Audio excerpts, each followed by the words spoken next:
তৃণমূল কংগ্রেস, দেখুন আপনারা সাংবাদিক, আপনারা মানে মানে সমস্ত জায়গাটা এবার একটু আসতে বলুন। সবাই সবাই মানে খবর রাখেন, ভালো করে খবর রাখেন। আমি মানুষকে বলি ভোটটা একদিন, আর 365 দিন আমি আপনাদের জন্য সার্ভিসে। জীবনে প্রথম দিন থেকে ভোটে দাঁড়িয়েছি, জীবন থেকে এটাই আমার জীবনের ব্রত। আমি মানুষকে ভোট চেয়েছি এরকম ভাবে, রাত্রে কাকে পাবেন, একটা দুটোর সময় কুকুরকে পাবেন, পুলিশকে পাবেন, আর তাপস চ্যাটার্জিকে পাবেন। এটা আজকের তারিখ অবধি আমি এটাকে মানুষের বিপদে আপদে বিষয়টাকে করেছি। আমি কখনোই কোনোদিন ছিলাম না, আমার কোনো ছিল না। আমার সেই ব্লাড ক্যান্সার বাচ্চাটা, যে বাচ্চাটাকে বেঁচে আছি, যে বাচ্চাটা আরেকটা বাচ্চা, যে বাচ্চাটা জীবন যুদ্ধে লড়ছে, এই বাচ্চাগুলোর গ্যারেন্টি হচ্ছে আমি তৃণমূল কংগ্রেসের প্রার্থী। আমি রাজারহাট নিউ টাউনের সমস্ত নাগরিকের প্রার্থী, হিন্দু মুসলিম সমস্ত মানুষের প্রার্থী, গরিব মানুষগুলোর প্রার্থী।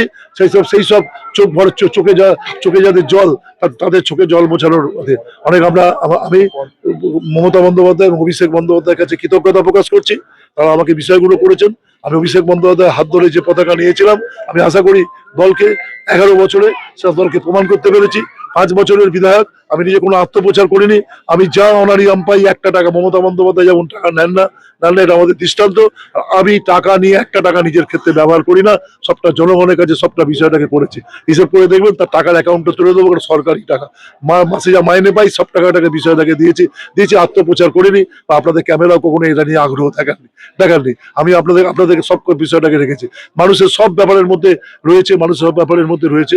দল প্রার্থী করেছে, আমি সমর্থকদের বলবো বাল ভাজা উচ্ছ্বাস করো, কিন্তু কোনো বাজি ফাটাবে না। বিষয়গুলো কোনো রমজান মাস, রোজার মাস, একটা দিকে বড় সম্প্রদায়ের মানুষ তার বিষয়টাকে মধ্যে রয়েছেন।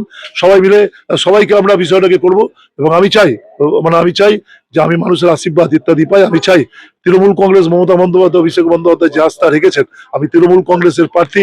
আর আমি হতে চাই দ্বিতীয় ক্ষেত্রে আমি জনগণের প্রার্থী। জনগণের জন্য ভাবনা চিন্তা বিষয়টাকে রেখেছে। আমি মানুষের কাছে বলি, আমি তো আপনাদের ইনভেস্টমেন্ট। আমাকে যেমন ব্যাংকে টাকা রাখলে ইন্টারেস্ট পান, আমি ভোটে দাঁড়িয়েছি মানে আমাকে ভোট দেওয়া মানে আপনার সঙ্গে সবসময় আছি। কখনো রং দেখিনি কে বিজেপি, কখনো রং দেখিনি বিষয়। আমার মেয়ের বিরুদ্ধে যে প্রতিদ্বন্দ্বিতা করেছে বিজেপির সেই ছেলেটি, যে আজকে কিন্তু তার স্ত্রী মারা গেছে, তার ট্রিটমেন্ট, তার বাচ্চাটাকে দেখা কিন্তু তাপস চ্যাটার্জিরাই করছে, আরাত্রিকা ভট্টাচার্যরাই করছে। এটাই আমাদের কিছু। এবং আমার কাছে কখনো কোনো সই করতে আসলে, কোনো কাজের কাছে আসলে বরঞ্চ নিজের সমর্থকের থেকেও অন্য সমর্থক আসলে 1 কাপ চা বেশি খেয়ে বাড়ি থেকে করেছি। এই সৌজন্য আমি শিখেছি, এই সৌজন্য বিষয় করেছি।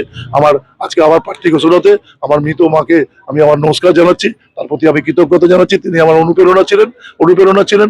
মমতা বন্দ্যোপাধ্যায়, অভিষেক বন্দ্যোপাধ্যায় অপামৃত আমাদের পার্টি, বিশেষ করে আমাদের সমস্ত কাউন্সিলররা সবাই রয়েছেন মানে ব্লকের সমস্ত প্রধান, অঞ্চল সভাপতি, বিশেষ করে আমাকে 2জন সভাপতি, প্রবীর কর এবং শাহনাজ আলী মন্ডল, 2জন শহর এবং ব্লকের সভাপতি। তারা এই সময় জুড়ে আমরা একটা টিম আকারে কাজ করেছি। আমরা নিউ টাউন থেকে বিদায় দিয়েছিলাম অমুকের টিম, একটাই টিম মমতা বন্দ্যোপাধ্যায়ের টিম, অভিষেক বন্দ্যোপাধ্যায় তৃণমূল। আমরা প্রচার দেখুন, আমি তো সারা বছর কাজের মধ্যে দিয়ে প্রচার করছি, সারা বছর কাজের মধ্যে দিয়ে প্রচার আছে, সারা বছর মানুষের আমাদের প্রচার আছে। এবার আমি আনুষ্ঠানিকভাবে দেয়াল লিখবো। আমাকে কর্মীরা বলছিল কবে থেকে দেয়াল লিখবো, এখন আনুষ্ঠানিকভাবে দেয়াল লিখবো। দল ঘোষণা করেছে, বাধা রইল না। বাকিটা প্রচার আমাদের চিরকালই থাকে। আমি আনুষ্ঠানিকভাবে ওই শুধু এই ভাই হ্যালো হাই করে আমি বাইরের প্রার্থী না। এই রাজারহাটে জন্মেছি, রাজারহাটে বড় হয়েছি, রাজারহাটে ধূপ তোলার সঙ্গে অন্ততপক্ষে 50খানা কাজ বলতে পারি যে রাজারহাটে তাপস চ্যাটার্জি আছে, সবটা বিষয়। আগামী দিন আমার আজকে প্রার্থী পদ মানে আপনারা আছেন, আমার কিভাবে আমার পাথরঘাটার হাসপাতালটা ঠিক করা যায়। আমার ইলেকট্রিক চুল্লিটা উদ্বোধন করে কাজ শুরু হয়েছে, এটাকে যেন শুরু করতে পারি। নিজে অঙ্গীকার করেছে নিজের মৃতদেহটা যেন এই বিষয়গুলো করে রাজারহাটবাসীর কাছে। এটা আমার কাছে বিষয়। আমার ফায়ার ব্রিগেড শুরু হয়েছে, আমার বিষয়টা শুরু হয়েছে। উন্নয়ন, মানুষের উন্নয়ন, গরিব মানুষের উন্নয়ন, এটুকু বলতে পারি। যেখান থেকে টাকা মানে পাই না পাই, কোনো গরিব মানুষ মারা যাবে, তাপস চ্যাটার্জি বেঁচে থাকতে নিউ টাউন বিধানসভা কারো সৎকারের অভাব হবে না, কোনো গরিব মেয়ের বিয়ে হবে, বিষয়টা হবে না, কোনো মানুষ ওষুধ পাবে না, এটা হবে না। চলবে আমাদের লড়াই। আমাদের কালী পুজো, দুর্গা পুজো গুলো আবার আসবে, আমাদের ঈদ মহরম তারা বিষয়টাকে করবে। রাহানপুরে আলোকিত হবে, সারা জায়গা আলোকিত হবে। যত ব্যাপার আছে সবটা মিলিয়ে একটা ঐক্যের বাতাবরণ। আমি সবাইকে অনুরোধ করবো, দল মত নির্বিশেষে আমাদের শক্তিশালী করুন, আশীর্বাদ করুন, বিষয়টাকে করুন। তবুও চলার পথে যদি আমার কোনো কোনো ভুল ত্রুটি হয়ে থাকে সে ভুলগুলো আমি সংশোধন, মানুষ সবসময় সংশোধনযোগ্য। কোনো মানুষ অহংকার করে বলতে পারে না আমি সব ঠিক করেছি, এটা যে বলে সে অহংকারী মানুষ। মানুষকে বিষয়টাকে করবো আমি আপনাদেরকেও আমি ধন্যবাদ জানাচ্ছি। অনেক প্রোগ্রাম ইত্যাদি আপনারাও নানাভাবে আমাদের কভার করেছেন, বিষয়গুলো করেছেন, আমি আপনাদের কাছেও কৃতজ্ঞতা জানাচ্ছি।